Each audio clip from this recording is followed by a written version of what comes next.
사무엘상 11장입니다. 1절 4절.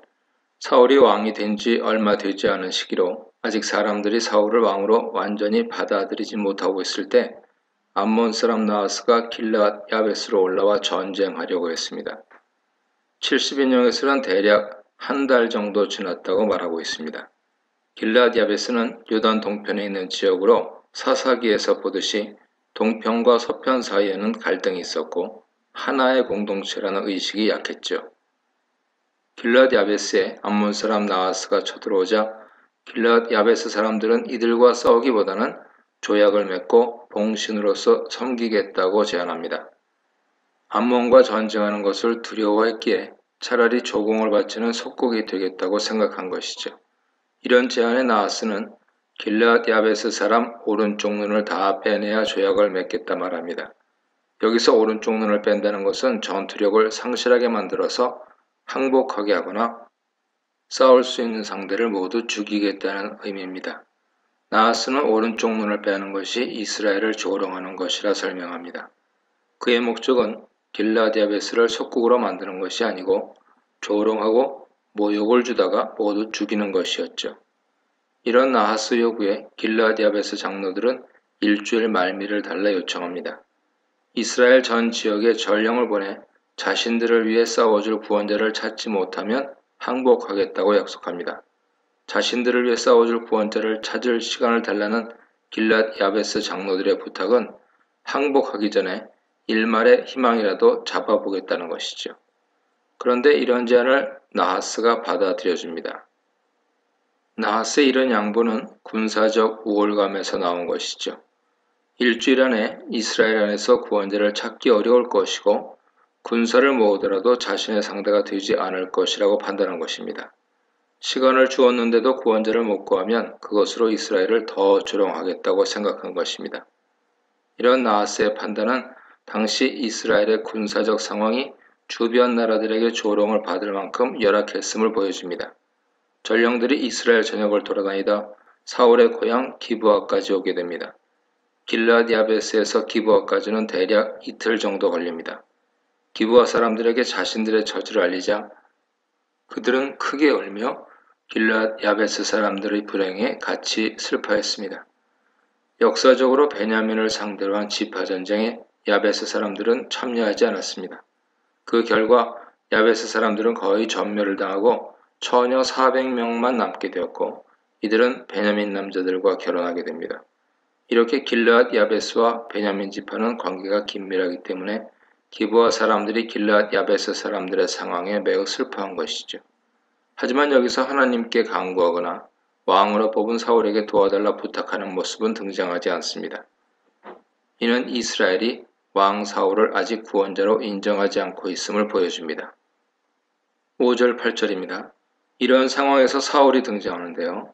본문은 시내라는 단어를 통해서 강조하며 구원자의 등장을 알리고 있습니다. 사울은 왕이 되었지만 왕의 일보다는 원래 자신이 하던 일, 즉 밭 갈다 소를 몰고 집으로 돌아오고 있었습니다. 그런데 성읍에서 백성들이 오는 것을 보고 그냥 지나치지 않고 무슨 일이 일어났는지 자초지종을 물었습니다. 이에 백성들은 야베스 사람들의 말을 사울에게 전해주었죠. 이 말을 들을 때 하나님 영이 사울에게 강하게 임했고 사울은 크게 분노했습니다. 사울은 이스라엘의 구원자로서 이스라엘 백성의 고난과 이방 사람의 조롱을 참을 수가 없었고 하나님의 영은 사울에게 이들을 구원할 힘과 용기를 준 것이죠.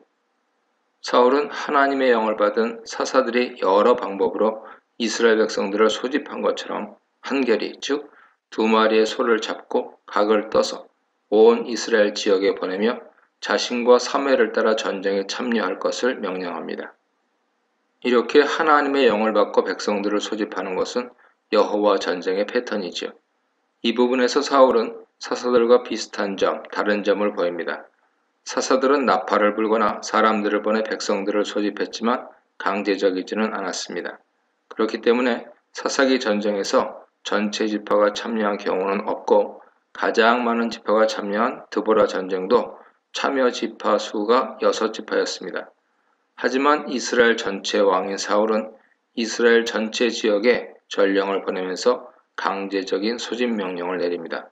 만일 소집에 응하지 않으면 그들의 소도 전령들이 들고 간 소의 조각처럼 될 것이라고 협박한 것이죠. 그리고 이 말을 들은 백성들의 마음에 하나님께서 공포심을 주셨습니다. 하나님께서 사울 말에 권위를 부여해 주신 것이죠. 그 결과 이스라엘 사람들이 한 마음으로 전쟁을 하기에 모였는데 그 숫자가 33만 명이었습니다. 여기서 백성이 울고 하나님의 영이 임하고 백성들을 부르는 등 사울이 구원자로 나서는 상황은 사사들이 위기에서 구원자로 등장하는 것과 유사합니다. 9절 11절입니다. 사울의 부름을 받고 모인 군대는 길랏 야베스에서 온 전령들에게 내일 한낮에 길랏 야베스가 구원을 받을 것이라 전하라 말해줍니다. 그들 구원 요청에 구원자가 일어났고 그가 길랏 야베스를 구원할 것이란 말이죠. 그리고 이 전가를 받은 길랏 야베스 사람들은 매우 기뻐하였습니다. 길랏 야베스 사람들이 혹시나 하고 희망을 가졌던 일, 그리고 암몬 사람들이 불가능할 것이라 얘기했던 구원자가 정말로 일어난 것이죠. 전령의 말을 들은 길랏 야베스 사람들은 암몬 사람들에게 전가를 보내 내일 너희에게 나가겠다고 말합니다. 여기서 나간다는 것은 이중적인 의미를 지니는데 암몬 사람들이 듣기에는 3절처럼 항복하러 나간다 하는 의미로 들릴 것입니다. 당신들의 눈에 좋은 대로 행하라 하는 말을 통해서 자신들이 항복하는 것이라는 의미를 더욱 강화시키죠. 즉 길랏 야베스 사람들은 구원자와 그의 군대가 올 것이라는 말을 들은 후 적이 방심하게 하기 위해 구원자를 찾지 못해 결국 항복할 수밖에 없는 것처럼 말한 것입니다.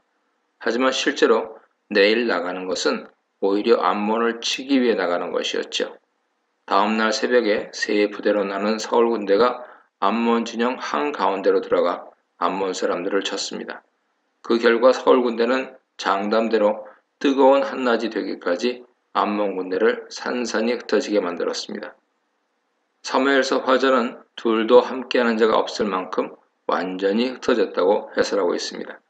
이를 보면 하나님 백성이 일하는 방식은 단 하나입니다.